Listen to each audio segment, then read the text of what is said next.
Section 3. PenHoff, the philosophical debate. The most eminent of the reductive materialist philosophers of consciousness, Daniel Dennett, has of course waded in to criticize PenHoff. Though perhaps surprisingly, his critique is not wholly dismissive.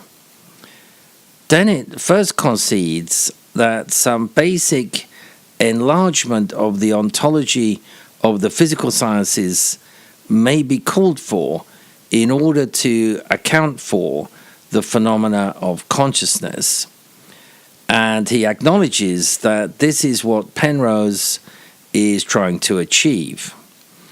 He says, just such a revolution of physics has recently been proposed by the physicist and mathematician Roger Penrose in The Emperor's New Mind, 1989. While I myself do not think that he has succeeded in making his case for revolution, it is important to notice that he has been careful not to fall into the trap of dualism. What is the difference? Penrose makes it clear that he intends his proposed revolution to make the conscious mind more accessible to scientific investigation, not less. It is surely no accident that the few dualists to avow their views openly have all candidly and comfortably announced that they have no theory whatever of how the mind works, something they insist that is quite beyond human ken. There is the lurking suspicion that the most attractive feature of mind stuff is its promise of being so mysterious that it keeps science at bay forever. Rick Grush and Patricia Churchland are not so forgiving over PenHoff's tendencies toward dualism. They first identify a group of people who intellectually are materialists, nevertheless have strong dualist hankerings, especially hankerings about life after death. They then suggest that quantum physics, as served up in the PenHoff theory, seems more resonant with those residual dualist hankerings, perhaps by holding out the possibility that scientific realism and objectivity melt away in that domain, or even that thoughts and feelings are, in the end, the fundamental properties of the universe. Explanation of something as special as what makes me me should really involve the feeling. The feeling is something more deep and mysterious and otherworldly than mere neurons. Perhaps what is comforting about quantum physics is that it can be invoked to explain a mysterious phenomenon without removing much of the mystery. Quantum physical explanations being highly mysterious themselves. Naturally, however, Dennett also has some serious objections to the PenHoff theory. Dennett uses the term Skyhook to describe a theory that does not build on lower, simpler layers. In other words, an unscientific and miraculous cause. He contrasts theories of complexity that require such miracles with those based on cranes, structures that permit the construction of entities of greater complexity but are themselves founded solidly on the ground of physical science. Dennett suspects that Penrose's belief that consciousness will ultimately be explained by quantum gravity is, in fact, a skyhook.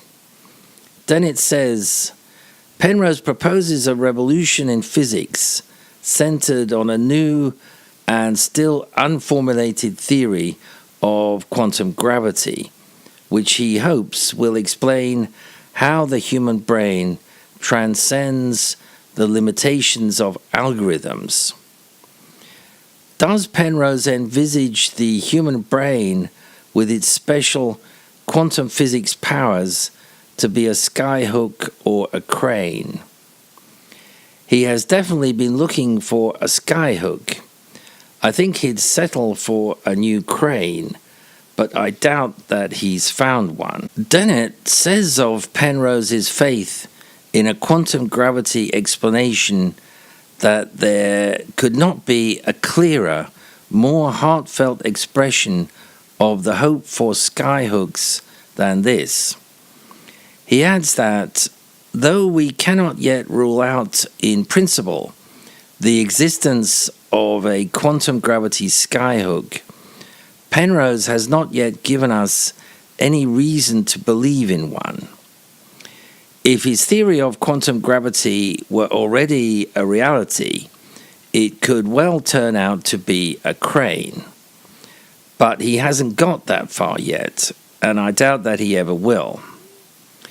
However, Dennett does once again concede that Penrose wants his theory to provide a unified scientific picture of how the mind works, rather than an excuse for declaring the mind to be an impenetrable ultimate source of meaning. As part of their critique of PenHoff, Rick Grush and Patricia Churchland identify a group of people who have a very negative emotional reaction to reductive materialist theories of mind and consciousness. Such people, they say, have a negative gut reaction to the idea that neurons, cells that you can see under a microscope and probe with electrodes, brains you can hold in one hand and that rapidly rot without oxygen supply, are the source of subjectivity and the meanness of me. The crucial feature of neurons that makes them capable of processing and storing information is just ions passing back and forth across neuronal membranes through protein channels. That seems, stacked against the meanness of me, to be disappointingly humdrum.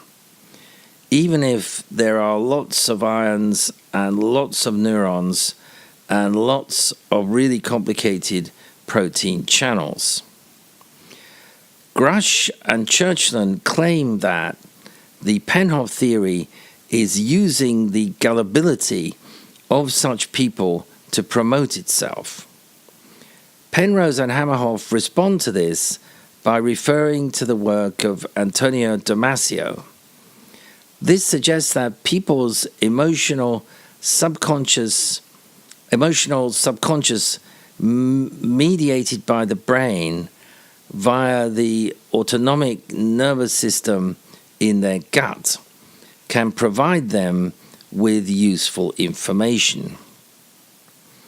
Penrose and Hammerhoff then say that our model suggests the emotional subconscious may derive from Platonic quantum computing.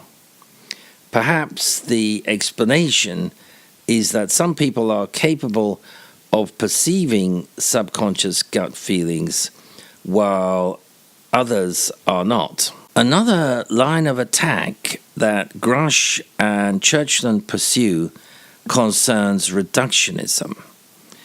They ask, why should it be less scary, reductionist, or counterintuitive that meanness emerges from the collapse of a wave function than from neuronal activity?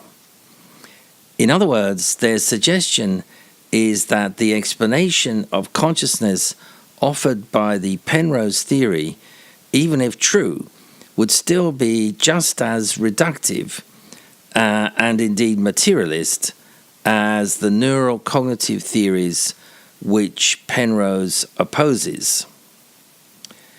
PenHoff and Hankerings respond to this as follows. Yes, they concede, microtubule functions are neuronal activities. However, it is somewhat appealing to see how the phenomenon of consciousness could tie in with the behavior of the universe at its deepest levels and be relevant even to the very geometrical structure of space-time. I think that what they are arguing here is that there are different types of reduction. The neural cognitive theories reduce consciousness to local, isolated physical events. PenHoff, on the other hand, links consciousness with the most profound and fundamental processes in the universe. As to the implication that PenHoff is just as materialist as consensus theories, hopefully this course has dismissed any notion that a quantum theory of consciousness can ever be regarded as simply materialist. I'm referring here to the ontological theory of dual aspect monism, which, following Stapp, Hodgson, Whitehead, and others, I believe is inextricably linked to quantum mechanical theory.